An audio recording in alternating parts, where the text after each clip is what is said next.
Queria convidar os irmãos a abrir a carta de Paulo aos Romanos, capítulo 8, versículo 18.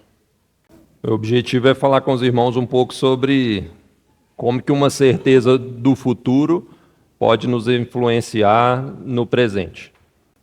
Romanos 8, versículo 18. Porque, para mim, tenho por certo que os sofrimentos do tempo presente não podem ser comparados com a glória a ser revelada em nós. Senhor, te damos graças nessa noite, pela bondade do Senhor manifesta a nós, dia após dia temos experimentado, Senhor, do teu cuidado, do teu favor, da tua misericórdia. Bendito seja o teu nome. Te damos graças pela tua palavra, pela vida dos irmãos, pela liberdade que temos em Cristo, por podermos nos reunir, podemos abrir a tua palavra, pelo teu Espírito Santo, Senhor, que tem revelado a nós. Bendito seja o teu nome. Que nessa noite o Senhor possa trazer clareza para nós, abençoar-nos nessa noite, que o nome do Senhor seja engrandecido e que a tua palavra seja aberta para nós. Em nome de Jesus, amém. Eu queria que os irmãos, durante o meu falar aqui, tivessem em mente a comparação de algumas coisinhas aí, vocês vão tentando imaginar. Eu queria que comparasse um grande oceano. Tem alguém aqui que não conhece um grande oceano, um mar? Teve alguém que nunca foi? A maioria foi, né? Eu acho que quase todos. E quando a gente chega no mar pela primeira vez, uma coisa que nos assusta, né? É a vastidão. O quão grande é um oceano, né? O quão grande é o mar. E a gente está vendo ali só da margem, né? A gente, às vezes, nunca pegou um barco e foi, né, entrou em alto mar, mas a gente tem noção dessa grandeza.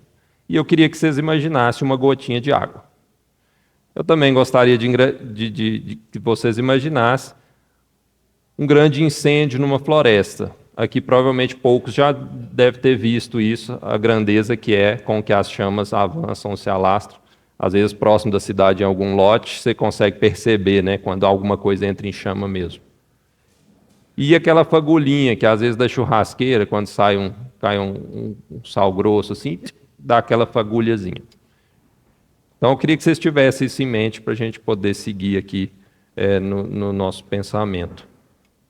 Então Paulo aqui ele diz para os romanos: para mim tenho por certo que os sofrimentos do tempo presente não podem ser comparados com a glória a ser revelada em nós. E aqui também a gente pode tirar algumas coisas do texto.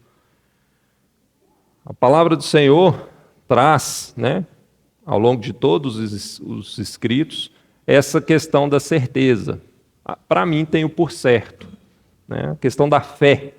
As pessoas, ao longo da história, na Bíblia, né, vêm sendo guiadas através de fé, através de certezas que são colocadas em seus corações. E a palavra de Deus, então, ela vem, né, cheia de exemplos, né, cheia de homens, desde o Antigo Testamento até o Novo Testamento, trabalhando essa questão da certeza, tenho por certo. Então, coisas que a gente vai ter por certo. Então, Paulo tinha alguma coisa por certo. Quando ele escreve esse texto, ele diz que os sofrimentos do tempo presente.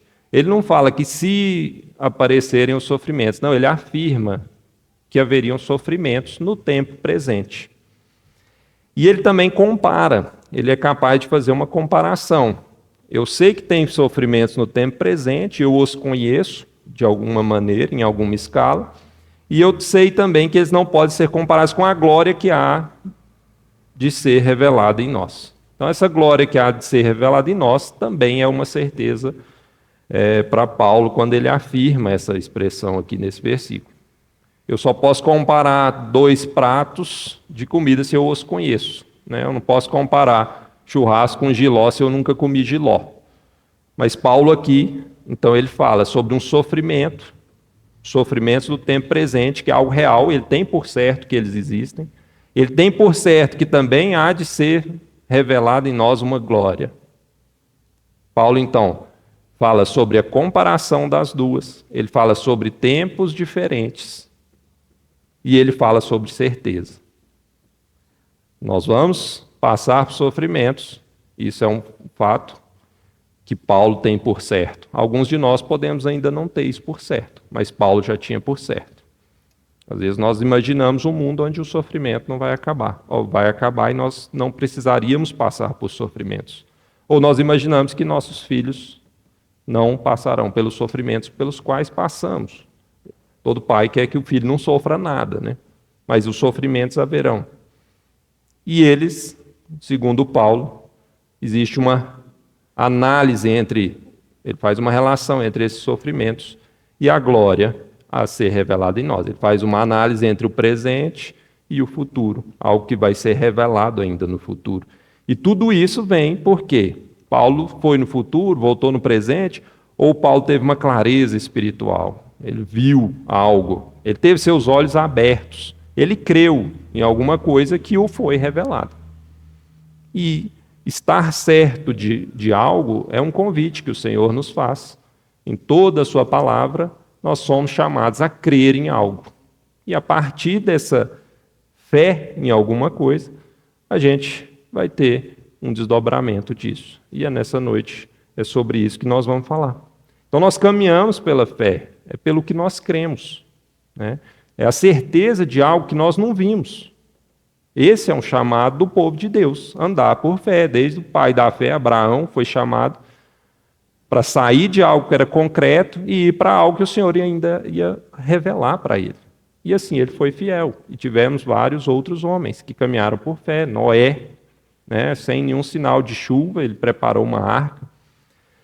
Então nós vamos vendo isso ao longo do Antigo Testamento e entrando no Novo Testamento também.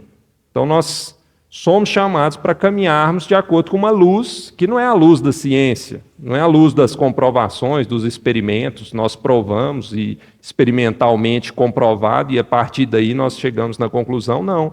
Nós somos um povo chamado a andar pela fé, por algo que às vezes nós não vimos, mas nós cremos. Então esse é o chamado do povo de Deus. Um dia nós cremos que existia o inferno, um dia nós cremos que existia a pessoa de Jesus Cristo como Salvador. E aí nós cremos na salvação que poderia ser destinada a nós.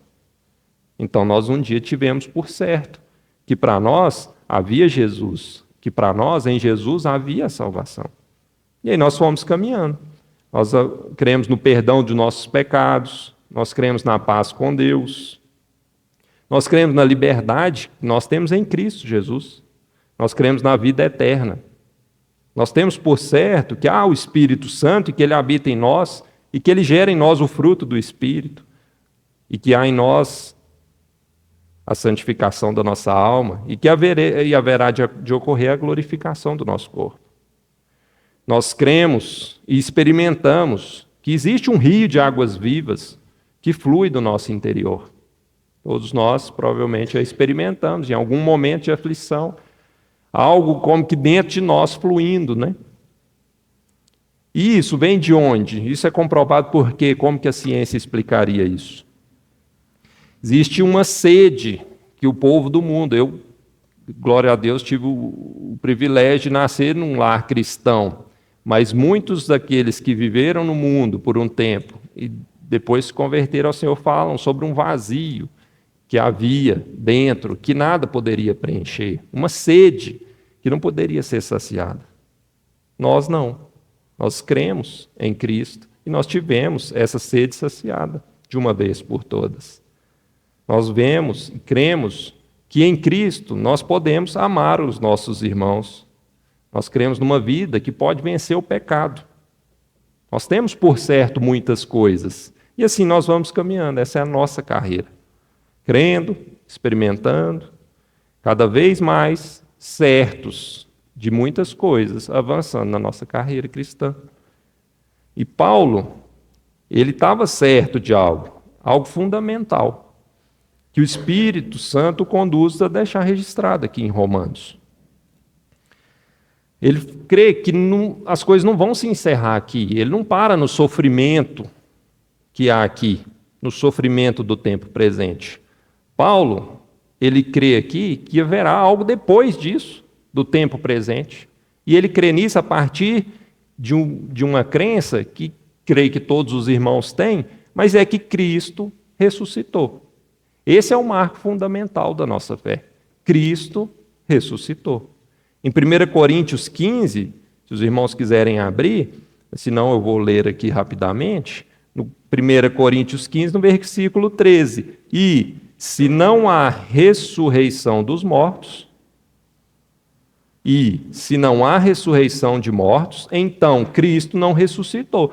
E se Cristo não ressuscitou, é vã a nossa pregação, e vã a vossa fé.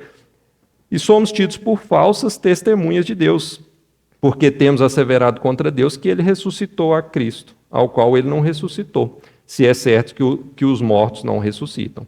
Porque se os mortos não ressuscitam, também Cristo não ressuscitou. E se Cristo não ressuscitou, é vã a nossa fé.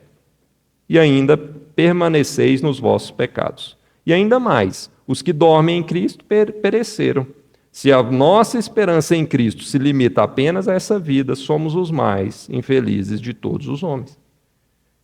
Então, gostaria de lembrar a questão da certeza, questão dos sofrimentos do tempo presente, da glória futura e dessa relação entre tempo presente e o tempo futuro. Então, todos esses textos que nós formos ler daqui para frente, eu gostaria que os irmãos se atentassem a isso. Então, é fundamental para nós crermos que Jesus Cristo ressuscitou.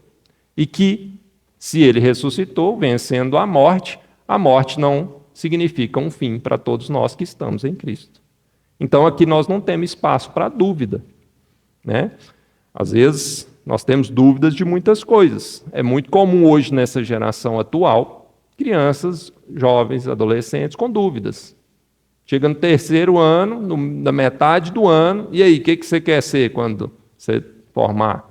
Não sei, não. Estou em dúvida.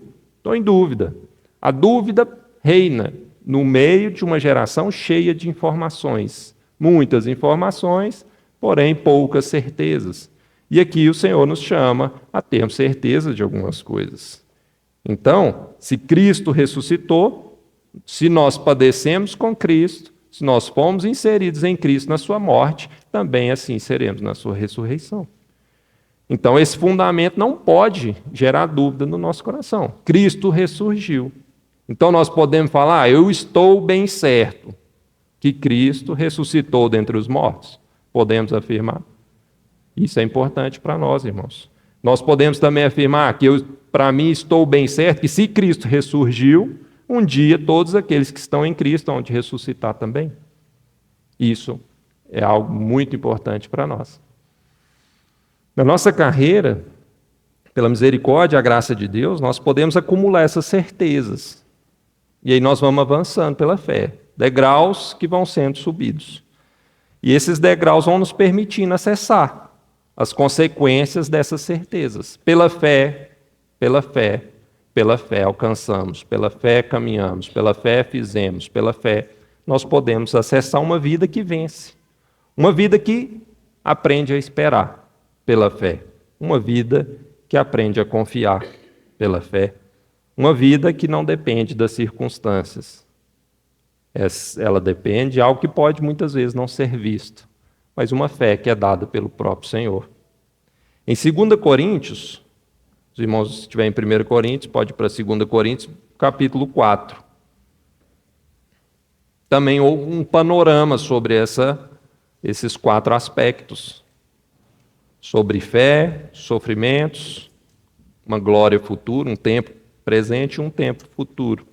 2 Coríntios, capítulo 4, versículo 8. Observe o contraste, irmãos.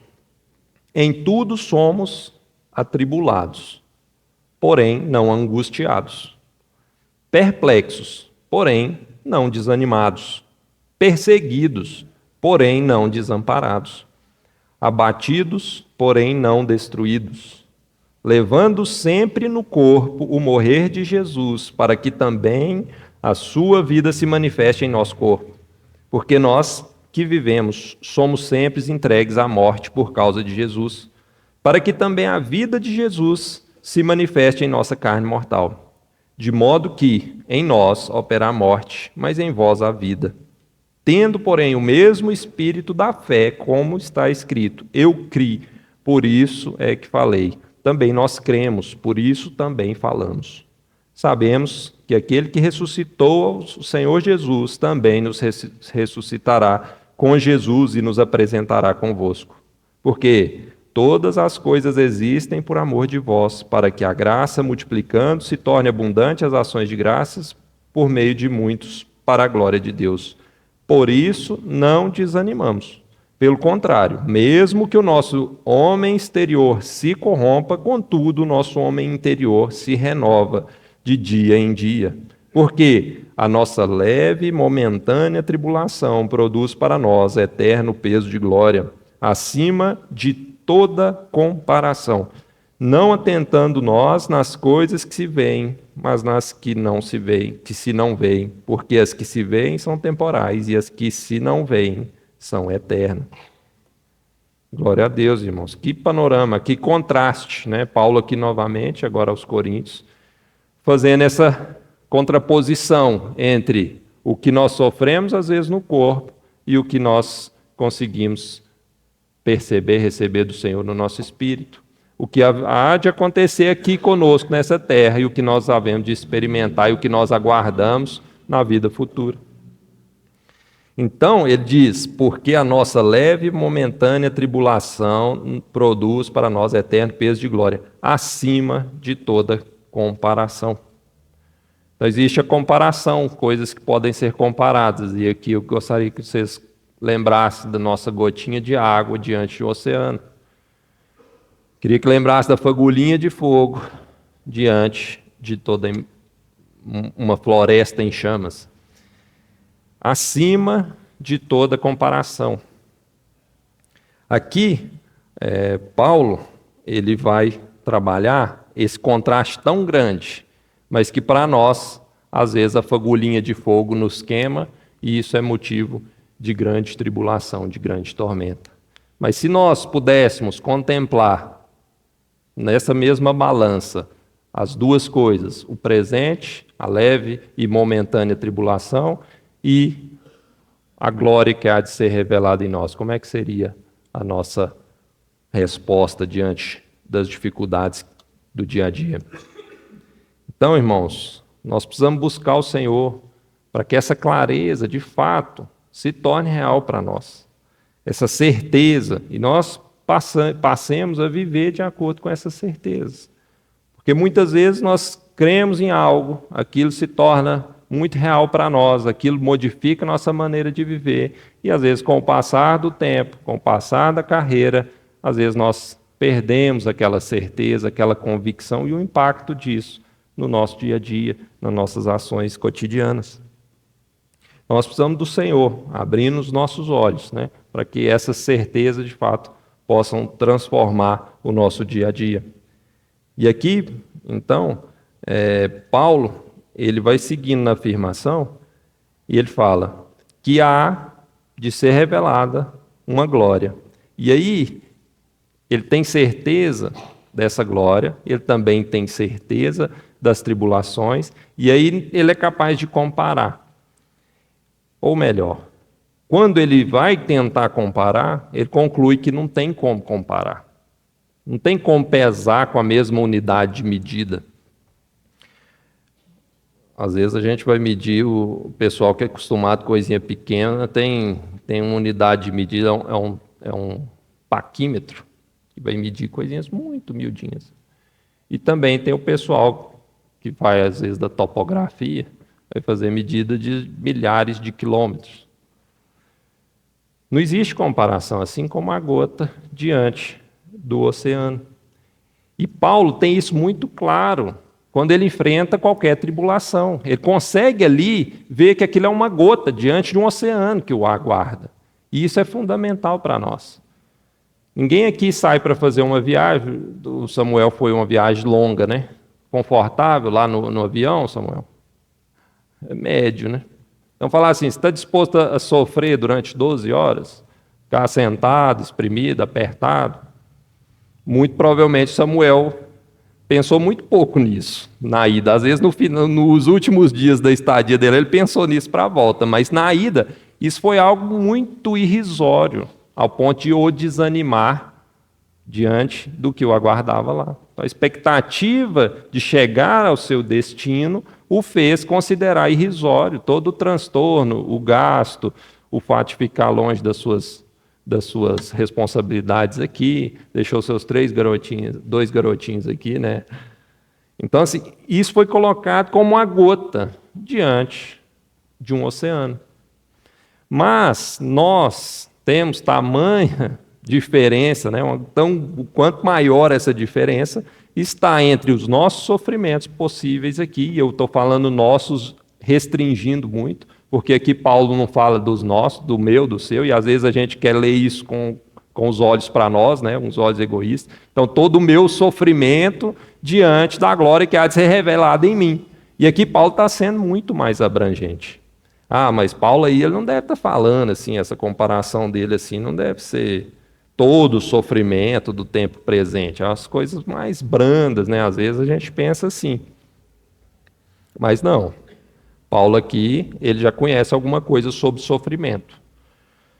E Paulo aqui fala os sofrimentos do tempo presente. Eu creio que aqui ele está querendo falar dos sofrimentos do tempo presente para cada um que está vivendo presente naquele momento. Então aqui ele engloba todos os sofrimentos presentes. Eu vou ler alguns textos aqui que vão exemplificar um pouco mais sobre essa questão de sofrimento presente e de um tempo futuro.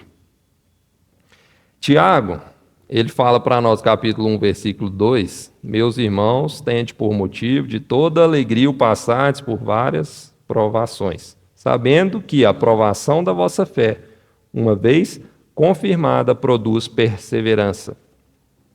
Ora, a perseverança deve ter ação completa para que sejais perfeitos e íntegros em nada deficientes. Lembrando daqueles aspectos, pensando no sofrimento do tempo presente, pensando na glória que há de ser revelada, ou seja, esse contraste entre um tempo e outro, e sobre essa questão da convicção, da fé, das certezas sobre o que há de acontecer conosco, sobre a certeza do que nos espera e de como que nós vamos vincular essas duas informações.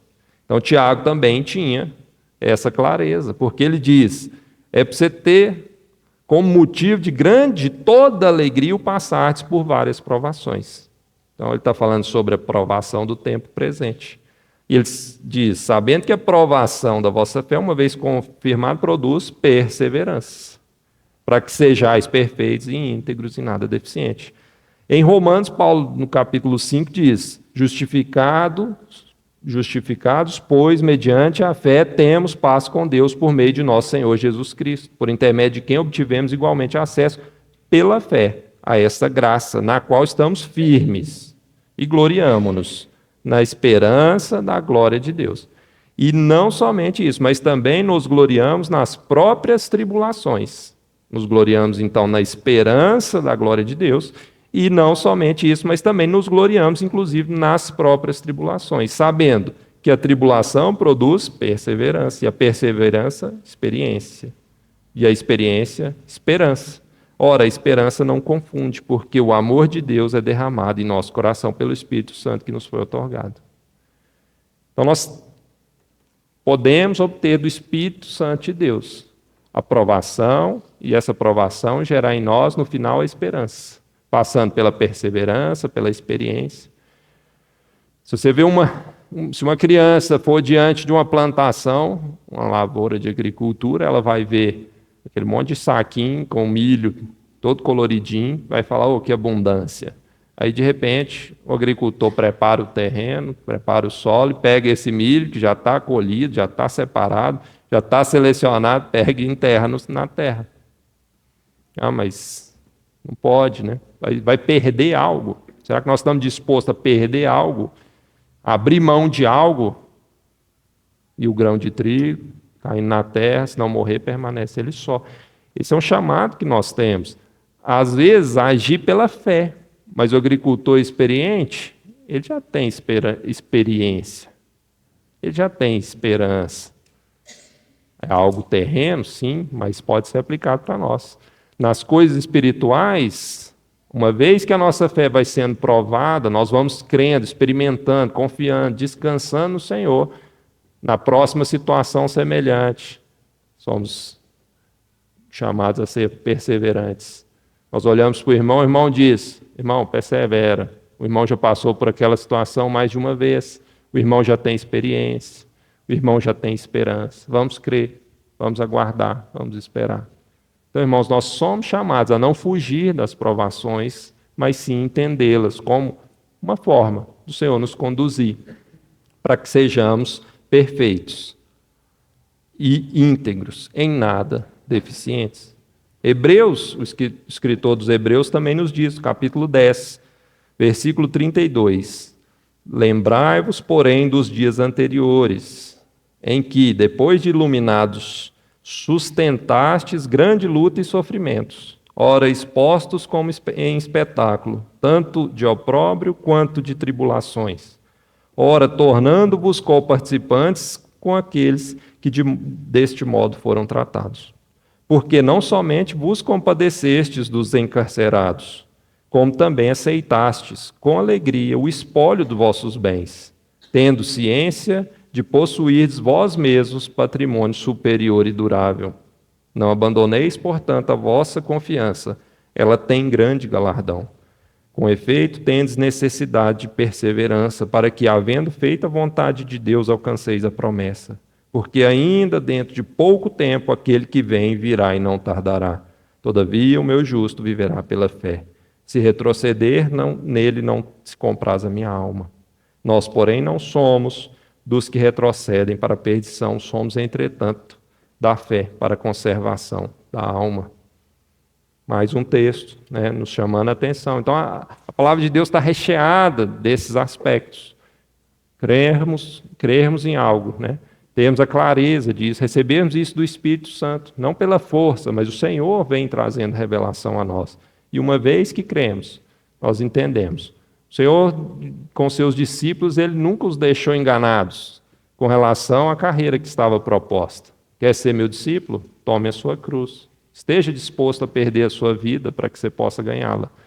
Isso é muito claro para nós. Nós não podemos ser um povo de Deus, que segue o Senhor Jesus, um homem de dores, disposto a viver um evangelho que foge das aflições. Ah, Silvio, mas esses sofrimentos aí, tem alguns que a gente nunca nem imaginou, Provavelmente os jovens aqui nunca tiveram medo real de uma guerra, de ser escalado, por mais que está no tiro de guerra, está se preparando. Mas o medo iminente de entrar na guerra, nós nunca às vezes tivemos, nunca nos preocupamos com isso, nunca nos preocupamos com a açoite de sermos presos pelo Evangelho. Isso não passa na nossa mente, assim, não é algo que acordar de manhã, deixa eu ver se está todo mundo em casa, ver se ninguém foi raptado aqui, Existe sim, mas também existe os nossos do dia a dia. E eles estão inclusos aqui nesses sofrimentos do tempo presente, sem dúvida. Nós temos provações, O Senhor vai trabalhar a cruz dele em nós. Então, os sofrimentos aqui, sim, as guerras, sim, as perseguições, mas também as nossas provações, os nossos sofrimentos, onde nós somos chamados todo dia para a morte, para morrer para nós mesmos e vivermos para Cristo, abrirmos mãos de nós mesmos, tomarmos a nossa cruz. E como que nós vamos responder a isso? Com alegria? Sabendo que isso pode ser um instrumento de Deus, usado por Deus para nos aproximar dele, para que aprendamos na prática a perseverar, para sermos experientes, para alcançar essa esperança. Esse é o nosso chamado, irmãos. Então nós temos que crer nessa esperança que há em nós para o futuro, e isso tem que ser real para nós nas nossas tomadas de decisões no presente, quando a aflição, quando o sofrimento nos for apresentado. Nós precisamos ir diante do Senhor mesmo e pedir que, pelo Espírito dele, nós possamos alcançar essas certezas, que elas venham realmente transformar a nossa forma de viver a vida, para a gente ter discernimento, para a gente aprender a comparar, para a gente, diante de uma situação, não ver só o problema, mas sim a gente ter discernimento, falar, não, tem o problema, mas também tem o futuro. Como que eu vou agir diante dessa aflição?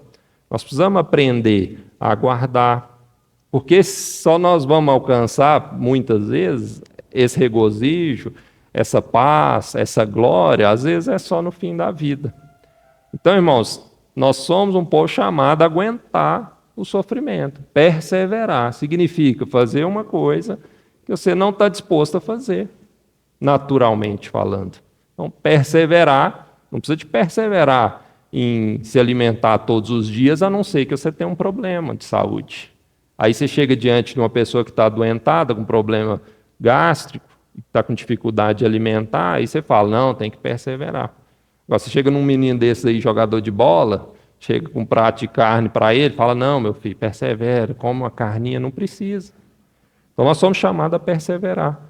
Em quê? Nas coisas que muitas vezes, naturalmente, inicialmente, nós vamos vê-las como desafios, como coisas para a gente fugir. Mas não, nós precisamos ter esses olhos abertos. Por quê? Sofrer, padecer, com esse coração disposto, sendo trabalhado pelo Senhor.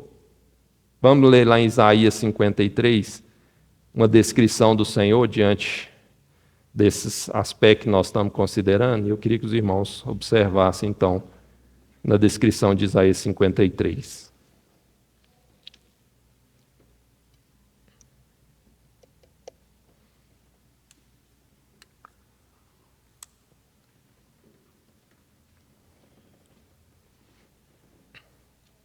Lembrando os aspectos, certeza, né, a fé, crer em alguma coisa, isso direcionar o seu comportamento, presença de sofrimentos do presente, né, a certeza da glória futura e essa comparação entre os tempos. Isaías 53, versículo 3. Era desprezado e o mais rejeitado entre os homens, homem de dores e que sabe o que é padecer. E como um de quem os homens escondem o rosto era desprezado, e dele não fizemos caso. Certamente ele tomou sobre si as nossas enfermidades e as nossas dores levou sobre si. E nós o reputávamos por aflito, ferido de Deus e oprimido. Mas ele foi traspassado pelas nossas transgressões e moído pelas nossas iniquidades. O castigo que nos traz a paz estava sobre ele, e pelas suas pisaduras fomos sarados. Todos nós andávamos desgarrados como ovelhas. Cada um se desviava pelo caminho, mas o Senhor fez cair sobre ele a iniquidade de nós todos. Ele foi oprimido e humilhado, mas não abriu a sua boca. Como cordeiro foi levado ao matadouro, e como ovelha muda perante seus tosqueadores, ele não abriu a boca. Deram-lhe a sepultura com os perversos, mas com o rico esteve na sua morte, posto que nunca fez injustiça nem dolo algum se achou em sua boca. Todavia, ao Senhor agradou moê-lo, fazendo-o enfermar, quando der ele a sua alma como oferta pelo pecado, verá a sua posteridade e prolongará os seus dias, e a vontade do Senhor prosperará nas suas mãos. Ele verá o fruto do penoso trabalho de sua alma e ficará satisfeito. O meu servo, o justo, com o seu conhecimento justificará a muitos, porque as iniquidades deles levará sobre si. Paulo nos chama a sermos seus imitadores, como ele era de Cristo. E eu creio que aqui nós podemos ver, na vida do Senhor Jesus, nesse texto, aqui nessa profecia, nós podemos imaginar Cristo dizendo: para mim, tenho por certo que os sofrimentos do tempo presente não podem ser comparados com a glória que há de ser revelada. O Senhor Jesus viveu essa palavra. Ele vislumbrou isso muito antes de Paulo. E Paulo teve essa graça de ter isso também revelado. E assim ele viveu. Nós precisamos buscar isso do Senhor, irmãos, e ensinar isso para os nossos filhos, né? Uma geração que vai ter muitas dificuldades, né? Eu falo essa geração porque é a que nós temos para educar. Mas saber esperar, saber tomar decisões, estar convictos das coisas certas, estar disposto a ter sofrimentos. Ter sofrimentos, esperar, ter certezas, tudo isso é muito importante para nós e para os nossos filhos.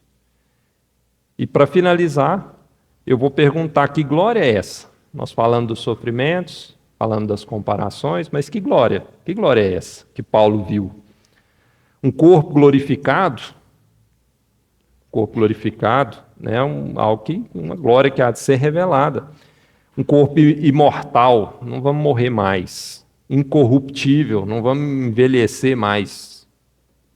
Poderoso, glorioso, sem pecado, semelhante ao corpo de nosso Senhor Jesus. Sim, é algo que faz parte dessa glória. Mas o que mais? 1 Coríntios 13 diz: porque agora vemos como em espelho, obscuramente, então veremos face a face. Agora conheço em parte, então conhecerei como também conhecido. Que glória, irmãos. Então, hoje nós temos a clareza de como ver um espelho. Aqui não é esse espelho bacana, né, que a gente tem hoje, não. É um espelho da época, né, que era um metal polido, né, e que mostrava ali uma imagem meio desfocada e tudo. Então nós vamos receber essa glória de conhecer assim como somos conhecidos. Então aquele que nos conhece desde o ventre, da nossa formação, lá na barriga da nossa mãe, aquele que conhece a nossa formação, né, antes dos nossos ossos serem formados, e nós vamos ter essa glória de conhecer assim como nós somos conhecidos. Apocalipse 21, versículo 1 diz: vi novo céu e nova terra, pois o primeiro céu e a primeira terra passaram, e o mar já não existe. Vi também a cidade santa, a nova Jerusalém, que descia do céu da parte de Deus, ataviada como noiva, adornada para seu esposo. Então ouvi grande voz vinda do trono, dizendo: eis o tabernáculo de Deus com os homens, Deus habitará com eles. Eles serão povos de Deus, e Deus mesmo estará com eles, e lhes enxugará dos olhos toda lágrima. E a morte já não existirá. Já não haverá luto, nem pranto, nem dor, porque as primeiras coisas passaram.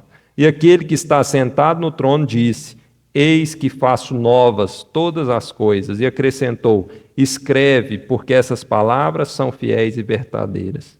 Disse-me ainda: tudo está feito. Eu sou o alfa e o ômega, o princípio e o fim. Eu, a quem tem sede, darei de graça da fonte da água da vida.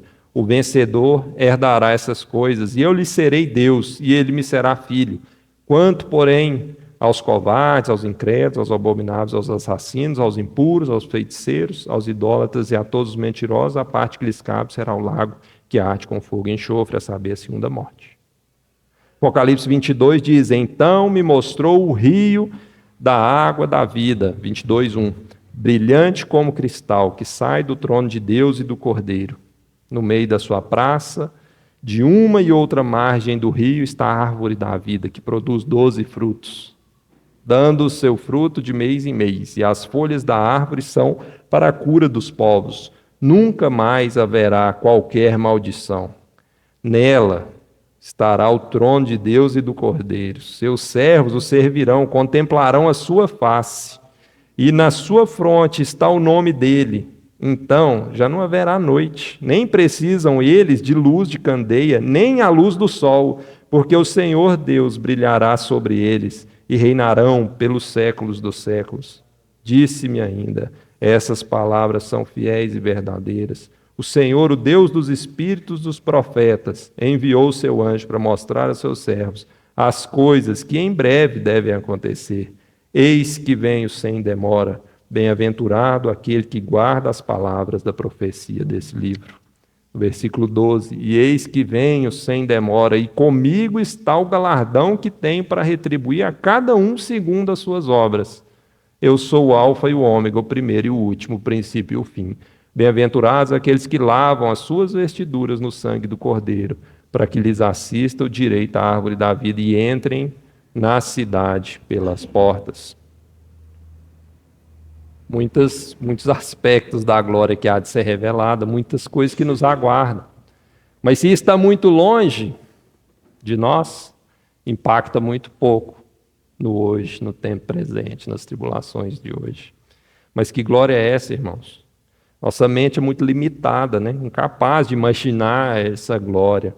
E às vezes nós corremos o risco de limitar a Deus, né? E aí a gente, ao invés de sermos criados à imagem e semelhança de Deus, nós criamos um Deus à nossa imagem e semelhança. E às vezes a gente restringe essa glória, a gente quer imaginar isso com a nossa mente natural.